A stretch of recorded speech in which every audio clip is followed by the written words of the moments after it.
മനുഷ്യനും സത്യവുമായുള്ള ഏറ്റവും കുറഞ്ഞ അകലമാണ് കഥ എന്ന് ഞാൻ എവിടെയോ കേട്ടിട്ടുണ്ട്. ആ കഥയിലെ ഓരോ വളവ് തിരിവുകൾക്കനുസരിച്ച് നടന്ന് നടന്ന് കിതച്ച് ചാവാനാണ് ഓരോ മനുഷ്യൻ്റെയും വിധി.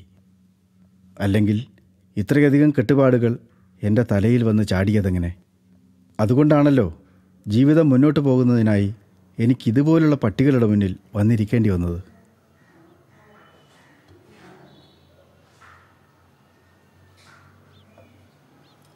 ഈ വിശ്വാസമില്ലായ്മയാണ് ഇവിടുത്തെ പ്രധാന പ്രശ്നം. ജുഡീഷ്യറിൽ വിശ്വാസമില്ല, പരസ്പരം വിശ്വാസമില്ല. എന്തിന്? വന്ന് അവനവനെ തന്നെ വിശ്വാസമില്ല. ഇതൊക്കെ ഓരോ വ്യക്തിത്വത്തിൻ്റെ പ്രശ്നമാണ്. അതാദ്യം പരിഹരിക്കണം. അല്ലാണ്ട് ഈ കൊടിയും പിടിച്ച് നടന്നിട്ട് വല്ല കാര്യമുണ്ടോ? വെറുമൊരു 25,000 രൂപ ചോദിച്ചതിനെ തുടർന്നാണ് ഇവൻ ഇത്രയേറെ സംസാരിച്ചു കൂട്ടുന്നത്. ചിലർ ഇങ്ങനെയാണ്, പറ്റില്ല എന്ന് മുഖത്ത് നോക്കി പറയില്ല. അവരുടെ നീണ്ട പ്രഭാഷണ പരമ്പരകളിൽ നിന്ന് നമ്മളങ്ങ് മനസ്സിലാക്കിക്കൊള്ളണം. അതിനവൻ ആഗ്രഹിക്കട്ടെ. അതിനാദ്യമായി വേണ്ടത് ആത്മവിശ്വാസമാണ്. ഓരോരുത്തർക്കും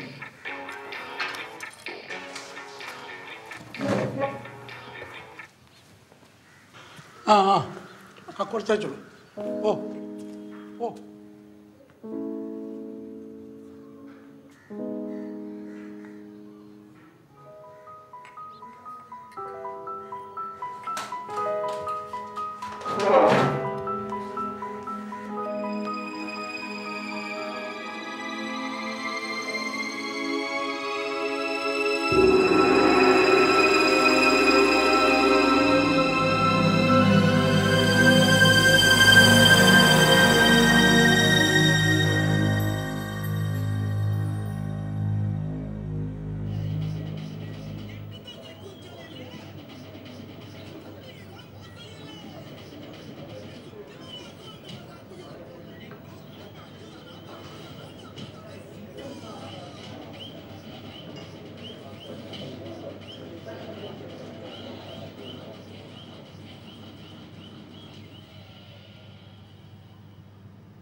(1985) ജനുവരി 10.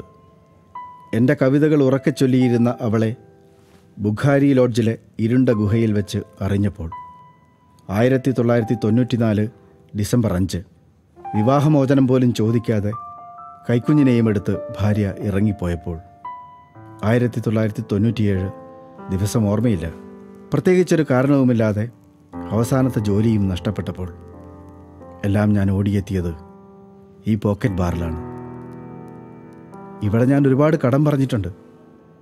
പക്ഷേ ഇന്ന് കയ്യിൽ പണമില്ലെങ്കിലും ഞാൻ കടം പറയില്ല.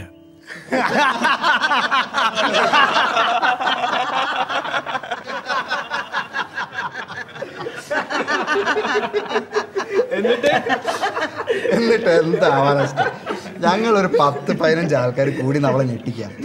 അവൾക്കാണി ഒരു കൂസലുമില്ല. സത്യം പറഞ്ഞ ഒരു ഊമ്പി തെറ്റിയ അവസ്ഥ. പണ്ടാറടക്കാനാണെങ്കിൽ ഈ സമയത്ത് കുറച്ച് ജൂനിയേഴ്സും കയറി വന്നു. ഞാൻ പറയാ, ഈ സമയത്ത് ഞങ്ങളുടെ കൂട്ടത്തിലൊരു ചാവക്കാടുണ്ട്, എക്കണോമിക്സിലാണ്. മുമ്പ് അതുവരെ ഒരക്ഷരം മിണ്ടിയിട്ടില്ല. ഒരു പള്ളിപ്പെരുന്നാളിനുള്ള ആളൊക്കെ ചുറ്റും കൂടി നായപ്പം മുമ്പ് മെല്ലെ മുണ്ടൊക്കെ മടക്കി കുത്തി മുന്നിലേക്ക് വന്ന് എന്നിട്ട് ചാവക്കാടനും അവളും ഇതങ്ങനെ മുഖാമുഖം ഇങ്ങനെ ഒരു നിർത്ത.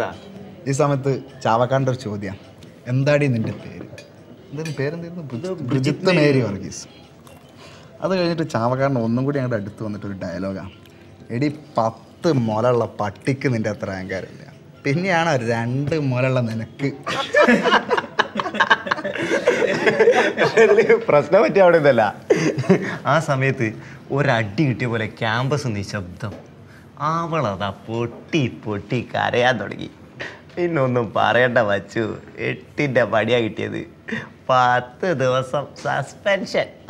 പക്ഷെ എൻ്റെ വിഷമം അതൊന്നുമല്ല. ഇനി അവളെപ്പോൾ കുളിക്കുമ്പോഴും ചാവക്കാടനൊന്നും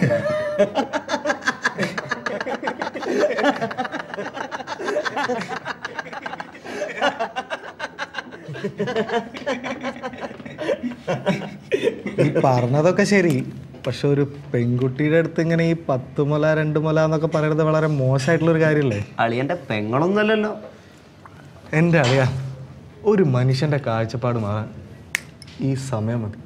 കുറച്ച് ദിവസം മുന്നേ വരെ ഞാൻ വിചാരിച്ചിരുന്നു ഒരാണും ഒരു പെണ്ണും തമ്മിലുള്ള ഏറ്റവും വലിയ ബന്ധം എന്ന് പറഞ്ഞാൽ ലൈംഗിക ബന്ധമാണെന്നാണ്. എന്നിട്ട് ഇപ്പം അത് മാറിയോ? പൂർണ്ണമായി മാറി. ഒന്ന് പോടാവുള്ളൂ. സംശയം ഏതാ ചോദിച്ചു നോക്ക് ഇവരോട്. അന്ന് രാത്രി ആ ബസ്സിൻ്റെ ഉള്ളിൽ എന്താ സംഭവിച്ചത് നിങ്ങൾക്ക് ആർക്കെങ്കിലും അറിയോ? എന്താ സംഭവിച്ചത്? ഞാനും ഇവനും കൂടി ഒരു സ്ഥലത്ത് പോയി തിരിച്ചു വരായിരുന്നു. സ്ഥലം ഏതാന്നുള്ളത് ഞാൻ പറയുന്നില്ല. തൽക്കാലം കാര്യം പറ. അന്ന് രാത്രി ആ ബസ്സിൻ്റെ ഉള്ളിൽ വെച്ച് എൻ്റെ കാഴ്ചപ്പാടുകളൊക്കെ പൂർണ്ണമായി മാറി.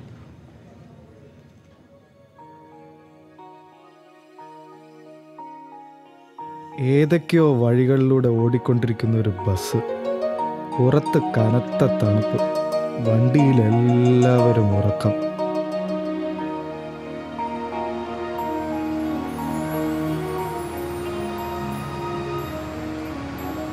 വണ്ടി അങ്ങനെ മുന്നോട്ട് തന്നെ.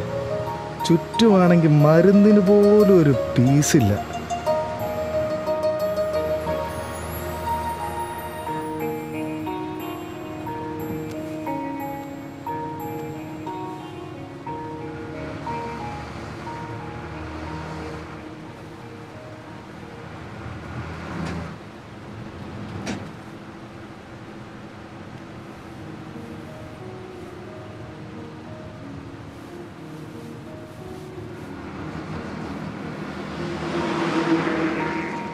മൊബൈലിലാണെങ്കിൽ ചാർജില്ല, വയറ്റിൽ ഒരു തുള്ളി മദ്യം പോലും ഇല്ല, കയ്യിൽ 5ൻ്റെ കാശുമില്ല.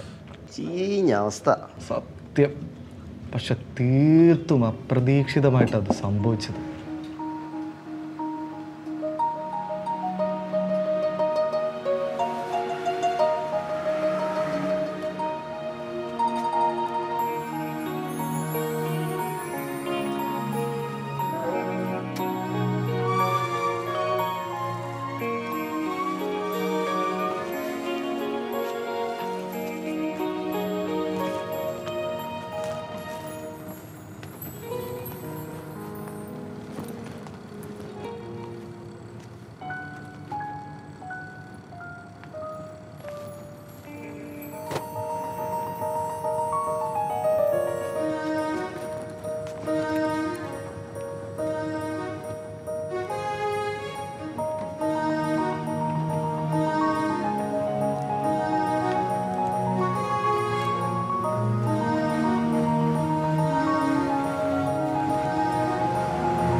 അവൾ സുന്ദരിയായിരുന്നു.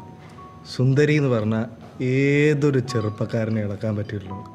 പക്ഷെ അന്ന് രാത്രി ആ ബസ്സിൽ എനിക്ക് അവളോട് തോന്നിയത് കാമമല്ല, പ്രേമാണോ? പ്രേമാണോ ചോദിച്ചാ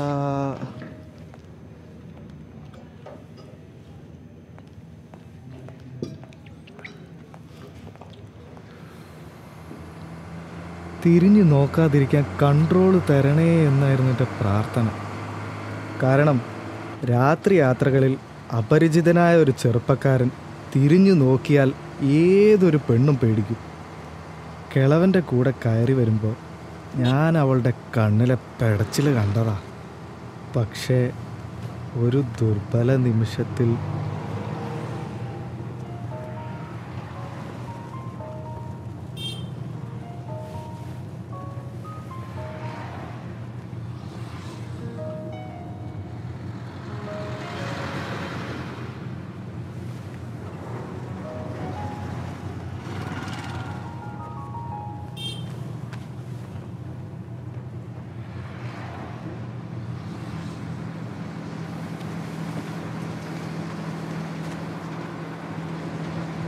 രണ്ട് പള്ളിത്താഴം നിർത്തില്ല, തോപ്രാൻ കൂടി നിർത്തും.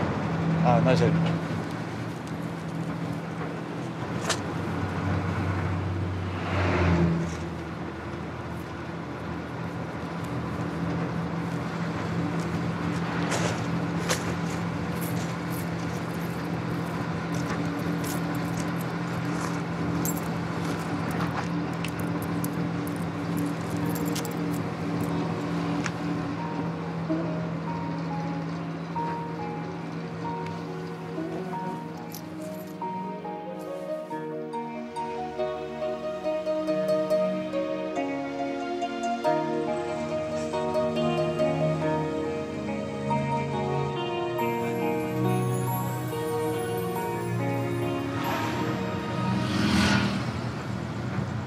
അല്ല മോനെ, ഈ തോപ്രാംകുടിന്ന് പള്ളിത്താഴത്തേക്ക് എത്ര ദൂരമുണ്ട്?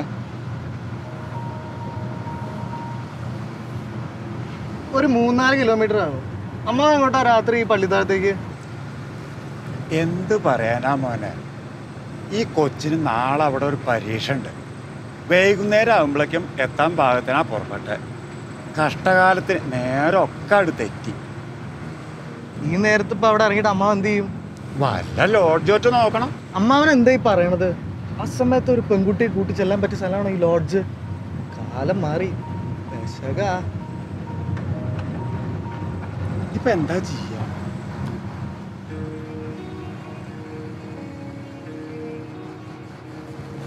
ഏട്ടാ ഒന്ന് ഇങ്ങോട്ട് മാറി. അമ്മാവാ, ഞാനൊരു കാര്യം പറഞ്ഞാൽ തെറ്റിദ്ധരിക്കരുത്. നിങ്ങളുടെ 2 പേരുടെ അവസ്ഥ അതായോണ്ട് പറയാ. നിങ്ങൾക്ക് ഇറങ്ങേണ്ടത് പള്ളിത്താഴത്ത്. അവിടെ ഈ ബസ് നിർത്തില്ല. തോപ്രാംകുടി ഈ രാത്രി ഇറങ്ങിയാലും കുഴപ്പമാണ്. അതിൻ്റെ ഒരു 4-5 സ്റ്റോപ്പ് മുന്നിലായിട്ട് എൻ്റെ പെങ്ങളും കുടുംബവും താമസിക്കുന്നു. വിരോധമില്ലെങ്കിൽ രാത്രി അവിടെ താമസിച്ച് പുലർച്ചെ പോയാൽ മതി. അവർക്ക് അതൊക്കെ ഒരു ബുദ്ധിമുട്ടാവില്ലേ? എൻ്റെ അമ്മാവാ, ഇതിനൊക്കെയല്ലേ ഈ മനുഷ്യസ്നേഹം എന്ന് പറയുന്നത്. എനിക്ക് ഒഴിച്ചുകൂടാൻ പറ്റാത്തൊരു കാര്യമുള്ളതുകൊണ്ടാണ് ഞാൻ കൂടെ വരാത്തത്. സാറില്ല, ഞാൻ ഒരു കത്ത് എഴുതി തരാം. മൊബൈലിലാണെങ്കിൽ ചാർജില്ല, ചേച്ചിയുടെ നമ്പറും അതിലാണ്. ഒരു വീട്ടിലേക്ക് രാത്രി കയറി ചെല്ലാന്നൊക്കെ പറഞ്ഞ അതൊരു കുഴപ്പമില്ലെന്ന്. അവരൊക്കെ നല്ല ആൾക്കാരാ. അളിയനാണെങ്കിൽ KSEBയിൽ എഞ്ചിനീയറാണ്, ചേച്ചി ടീച്ചറും. ഇപ്പം അടുത്ത് അവർക്ക് ഒരു കുട്ടി ഉണ്ടായത്. അവരൊന്നും ഉറങ്ങിയിട്ടുണ്ടാവില്ല. മോൻ്റെ മനസ്സ് നല്ലതാ. ഇക്കാലത്ത് ഇങ്ങനെയുള്ള ചെറുപ്പക്കാരെ കാണാൻ വളരെ ബുദ്ധിമുട്ടാണ്. ഒരു പേപ്പറും പെന്നും കിട്ടിയിരുന്നെങ്കിൽ ഒരു കത്ത് എഴുതായിരുന്നു. ഞാൻ ആ പേപ്പറും പെന്നും അവളോട് ചോദിച്ചപ്പോൾ ഒരു സെക്കൻഡ് അവളൊന്ന് പതറി. എന്നിട്ട് ബാഗ് തുറന്ന് പേപ്പറും പെന്നും എടുത്ത് എൻ്റെ നേർക്ക് നീട്ടി. അത് വാങ്ങാനായിട്ട് ഞാനിങ്ങനെ കൈ നീട്ടി, സ്ലോ മോഷനിലാട്ടോ. എന്നിട്ട് എൻ്റെയും അവളുടെയും വിരലിങ്ങനെ മഗധീരയിലെ പോലെ കലക്കി മച്ചാ. പറയണേ. പേപ്പർ എടുത്ത് നേരെ കത്തെഴുതി ചേച്ചിക്ക് തിരിച്ചു പിടിച്ചു, വഴിയും വരച്ചു കൊടുത്തു. ഇതങ്ങോട്ട് കഴിഞ്ഞപ്പോഴേക്കും ആ കിളവൻ എൻ്റെ കൈ കയറി ഒരു ഒറ്റപ്പെടുത്ത. കണ്ണൊക്കെ കലങ്ങി, ഒരു വല്ലാത്ത അവസ്ഥ. പക്ഷെ അവളുടെ കണ്ണിലും കണ്ട് ഞാനൊരു അവിടുന്ന് 5-ാമത്തെ സ്റ്റോപ്പിലായിരുന്നു അവർക്ക് ഇറങ്ങേണ്ടിയിരുന്നത്.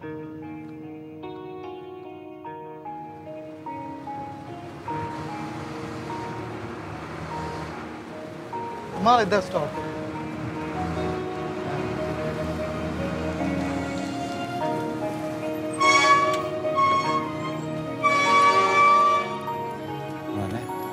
ഞങ്ങള്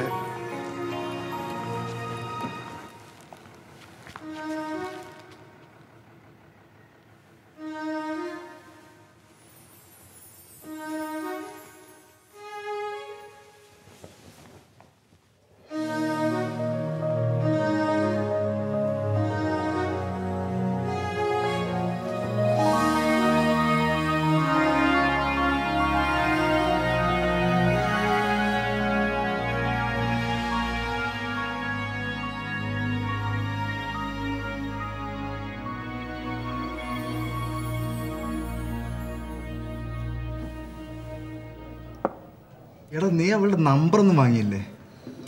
എടാ ആ സ്പോട്ടിൽ അവിടെ ഇറങ്ങണ്ട നീ. പോടാ അവിടുന്ന്. നീ ചെയ്തന്നെ ശരി. ചില സമയത്ത് ഇതുപോലെ നമ്മൾ അരക്കി കീഴ്പോട്ടുള്ള സാധനങ്ങളൊക്കെ മറക്കേണ്ടി വരും. എന്തായാലും നിനക്കൊരു കുതിരപ്പോവനുണ്ട് എൻ്റെ വക. പക്ഷെ അവളൊരു വെടിയാണ് ഇത്ര വിഷമം ഉണ്ടാവില്ലായിരുന്നു. അതും ശരിയാണ്. പക്ഷെ ഞാൻ ആലോചിക്കുന്ന ഇവൻ്റെ കാര്യാ. ഈ സമയത്ത് മുഴുവൻ നീ എവിടെ പോയി കിടക്കായിരുന്നു? എന്ത് മൈരനാടോ നീ? ഞാൻ ഉറങ്ങിപ്പോയി, അത് സത്യ. പക്ഷേ നിങ്ങൾ ഈ കേട്ട കഥയുടെ ക്ലൈമാക്സ് ഇങ്ങനെ ഒന്നുമല്ല. ഇരുട്ടിൽ അലയുന്ന ഒരു വൃദ്ധനും ഒരു പെൺകുട്ടിയും. ജാഗ ജാഗ. എങ്ങനെ, നല്ല പഞ്ചുണ്ടാവൂല ആൻറ്റിന്? മനസ്സിലായില്ല. മനസ്സിലാവൂല? എടാ മൈരന്മാരെ, ഇവൻ ആ പാവങ്ങൾക്ക് ഇട്ട് പണി കൊടുത്തതാ. ചേച്ചി കോപ്പ്, ഇവന് ചേച്ചിയല്ല. പിന്നെ ആ സ്ഥലം ആയിക്കൂടെ ഞങ്ങൾ ആദ്യമായിട്ട് പോകുന്ന. പിന്നെ എങ്ങനെയാടാ ഇത്?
സാർ എന്തെങ്കിലും വേണോ? സാർ എന്തെങ്കിലും വേണോ? ഒരു ബില്ല് വേണം.